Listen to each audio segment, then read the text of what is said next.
সসের কালারটা কত সুন্দর এসেছে আর থিকনেসটাও কত সুন্দর। আপনারা পুরো ভিডিওটা জুড়ে তো দেখে নিলেন, আমি কিন্তু কোনো রকম কাশ্মীরি লঙ্কার গুঁড়ো বা কালার কোনো কিছুই ব্যবহার করিনি। কালারটা দেখুন বন্ধুরা কত সুন্দর হয়েছে, কেউ বুঝতেই পারবে না যে এটা দোকানের কেনা নয়, বাড়িতে বানানো।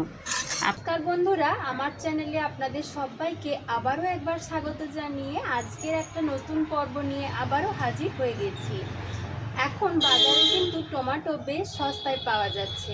টমেটোর চাটনি তো আমরা সবাই বানিয়ে খেয়ে থাকি, এছাড়াও কিন্তু টমেটো দিয়ে অনেক রকমের রেসিপি হয়। তো আমি আজকে টমেটো দিয়েই দারুণ একটা রেসিপি বানিয়ে আপনাদেরকে দেখাবো। আমি আজ বানাবো টমেটোর সস। আমরা বাজার থেকে যে টমেটোর সস কিনে আনি সেটা কিন্তু বেশ দাম দিয়ে কিনতে হয়। এখন সস্তায় টমেটো কিনে সেই সস যদি আমরা বাড়িতেই বানিয়ে নিতে পারি, তার তুল্য আর মজার কি হতে পারে। তাহলে চলুন দেরি না করে ঝটপট আমার আজকের রেসিপিটি শুরু করি। সবার প্রথমে আমি এখানে 1 কেজি মতো টমেটো নিয়েছি।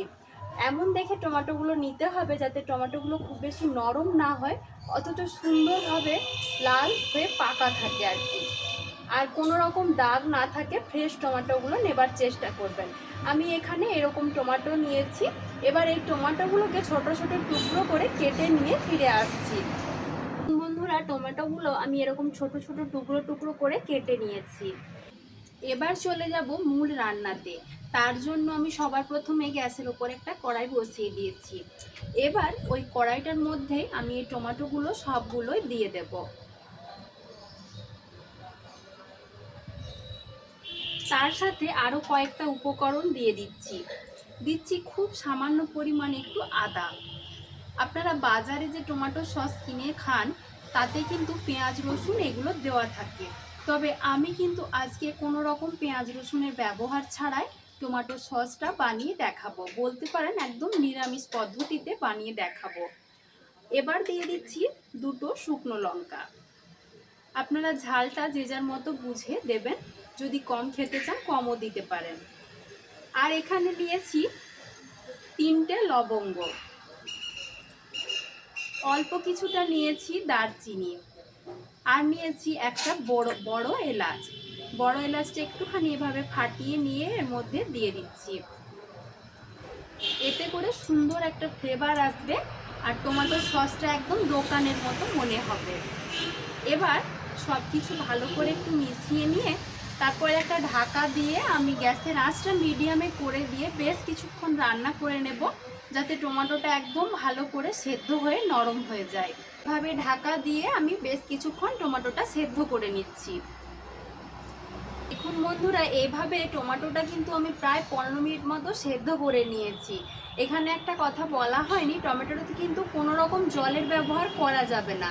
টমেটো থেকে আপসেই তো জল বের হয়, সেই জলেই কিন্তু টমেটোটা সেদ্ধ হয়ে যাবে। তো দেখুন, আমি এবার গ্যাসের ফ্লেমটা বন্ধ করে দিয়েছি। কত সুন্দরভাবে টমেটোটা সেদ্ধ হয়ে গেছে। এবার এই চামচটা দিয়ে অল্প করে একটু ম্যাশ করে নিচ্ছি। আপনারা কিন্তু চাইলে এখানে মিক্সির জারের মধ্যে এটা ঠান্ডা করে নিয়ে ব্লেন্ড করে নিতে পারেন।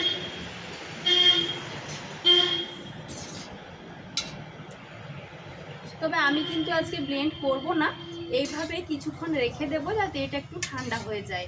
তারপর একটা স্ট্রেনারের মধ্যে থেকে পিউরিটা বার করে নেব। তো দেখুন, আমি এইরকম একটা বড় স্ট্রেনার নিয়েছি, তার মধ্যে অল্প অল্প করে টমেটোর মিশ্রণটা ঢেলে দেব। তারপর যে টমেটোর জুসটা আছে সেটা আমি এভাবে বার করে নিচ্ছি। এভাবে চামচ দিয়ে এরকম করে ঘোরালে কিন্তু সুন্দরভাবে টমেটোর পিউরিটা বেরিয়ে যাবে, আর কাঠটা আমি যে ছিবড়ে মতো অংশটা আছে ওটা ফেলে দেব।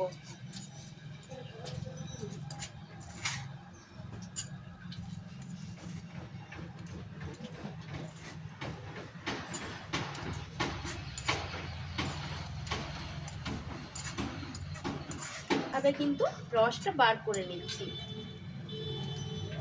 আপনারা চাইলে এটা কিন্তু মিক্সির মধ্যে দিয়ে একটু ব্লেন্ড করে নিতে পারেন, তারপর ছেঁকে নিতে পারেন। সেক্ষেত্রে কাজটা কিন্তু অনেক সহজ হবে আর অনেক তাড়াতাড়িও হবে।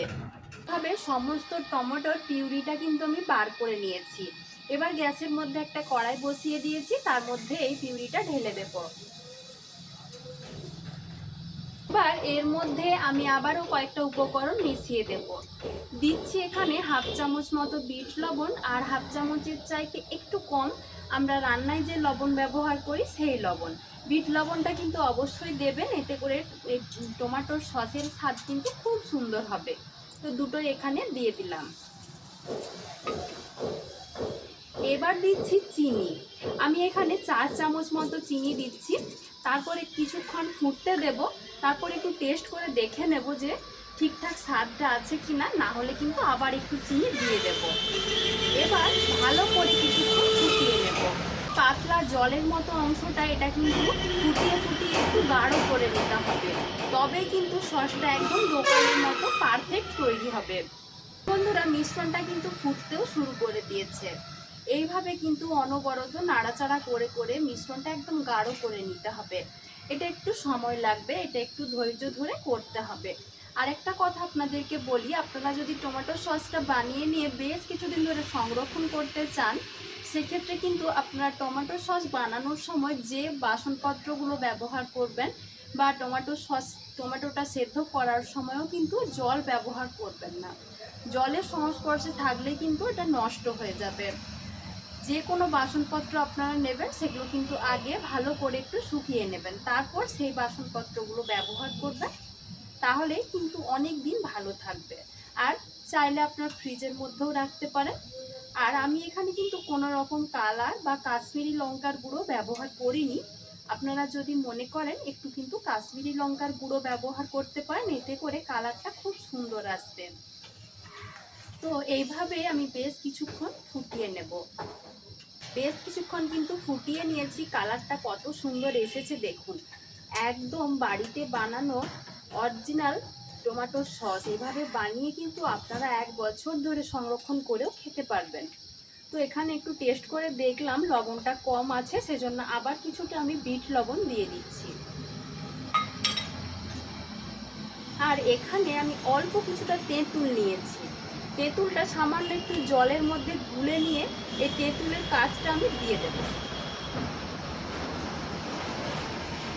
দিয়ে ভালো করে মিশিয়ে নিচ্ছি।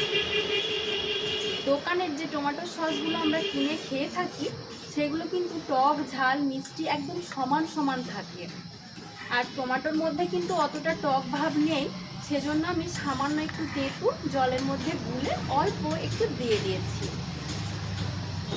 দিয়ে আবারও বেশ কিছুক্ষণ এইভাবে ফুটিয়ে নেব, যাতে মিশ্রণটা একদম গাঢ় গাঢ় হয়ে যায়।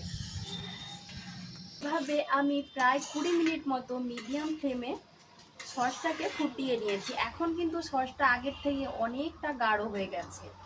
এবার সসটা যাতে অনেক দিন পর্যন্ত ভালো থাকে, সেজন্য আমি এখানে দিয়ে দিচ্ছি 1.5 চামচ মতো ভিনিগার।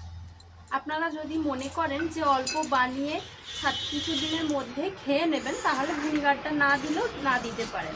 আর যদি মনে করেন যে অনেক দিন রেখে খাবেন, সেক্ষেত্রে কিন্তু ভিনিগারটা অবশ্যই দিতে হবে। ঠিকঠাক তৈরি হয়েছে কিনা সেটা একটু দেখে নেবার জন্য এরকম একটা বাটিতে অল্প একটু সস দিয়ে দিচ্ছি। দিয়ে একটুক্ষণ অপেক্ষা করব যাতে সসটা ঠান্ডা হয়ে যায়। দেখুন, আমি এইভাবেই বাটিটাকে একটু হেলিয়ে রেখেছি। সসটা কিন্তু গড়িয়ে তলা দিকে পড়ে যাচ্ছে না, অর্থাৎ সসটা কিন্তু ঠিকঠাক তৈরি হয়ে গেছে। আর যখন দেখবেন একদম জলের মতো গড়িয়ে নিচের দিকে পড়ে যাচ্ছে, তখন বুঝতে হবে যে সসটা ঠিকঠাক তৈরি হয়নি। এবার আমি গ্যাসের ফ্লেমটা বন্ধ করে দিচ্ছি।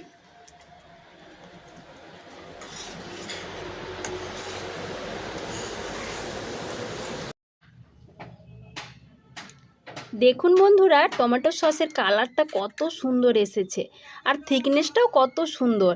আপনারা পুরো ভিডিওটা জুড়ে তো দেখে নিলেন, আমি কিন্তু কোনো রকম কাশ্মীরি লঙ্কার গুঁড়ো বা কালার কোনো কিছুই ব্যবহার করিনি। তা সত্ত্বেও টমেটো সসটা কত সুন্দরভাবে তৈরি হয়েছে। আপনারাও কিন্তু এখন বাজার থেকে সস্তায় টমেটো কিনে এনে সারা বছরের জন্য এই টমেটো সস বানিয়ে রেখে দিতে পারেন। স্বাদ কিন্তু দোকানের চাইতেও সুন্দর হয়। সসটা কিন্তু আমি আগের চাইতে অনেকটাই এভাবে নাড়িয়ে নাড়িয়ে ঠান্ডা করে নিয়েছি। এই দেখুন, ঠান্ডা হয়ে যাবার পর কিন্তু সসটা আরও বেশি গাঢ় হয়ে গেছে। পুরোপুরি ঠান্ডা হয়ে গেলে কিন্তু আরও অনেকটা গাঢ় হয়ে যাবে। এবার আমি এরকম একটা কাচের বয়াম নিয়েছি, তার মধ্যে ভরে ফ্রিজের মধ্যে রেখে দেব। তবে অবশ্যই যে বয়ামে রাখবেন সেটা যাতে কোনো রকম জল লেগে না থাকে সেদিকে কিন্তু খেয়াল রাখতে হবে, তা না হলে কিন্তু খারাপ হয়ে যেতে পারে।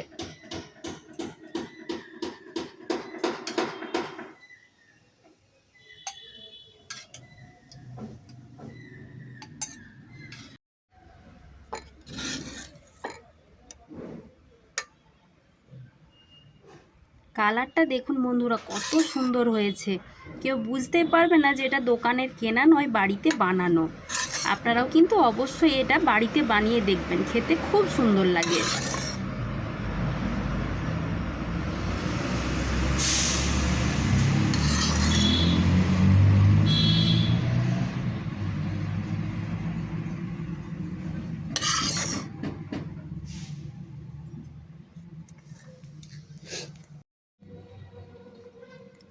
দেখুন বন্ধুরা 1 কেজি টমেটোতে কতটা পরিমাণে সস বাড়িতে আমি বানিয়ে নিয়েছি। এখানে একটা কাঁচের বয়াম ভর্তি করেছি, আর একটা বাটিতেও কিন্তু আমার টমেটো সসটা ভর্তি হয়ে গেছে। দেখলেন তো বন্ধুরা, দোকানের মতো পারফেক্ট টমেটো সস বাড়িতেও বানিয়ে নেওয়া যায় কত সহজে। আর এটা কিন্তু একবার বানিয়ে নিয়ে আপনারা অনেক দিন পর্যন্ত রেখেও খেতে পারবেন, খারাপ হয়ে যাবার কোনো সম্ভাবনা নেই। তো আমার আজকের এই দুর্দান্ত স্বাদের টমেটো সসের রেসিপি আপনাদের কেমন লেগেছে অবশ্যই কমেন্টে জানাবেন। ভালো লাগলে লাইক ও শেয়ার করে দেওয়ার জন্য অনুরোধ করছি।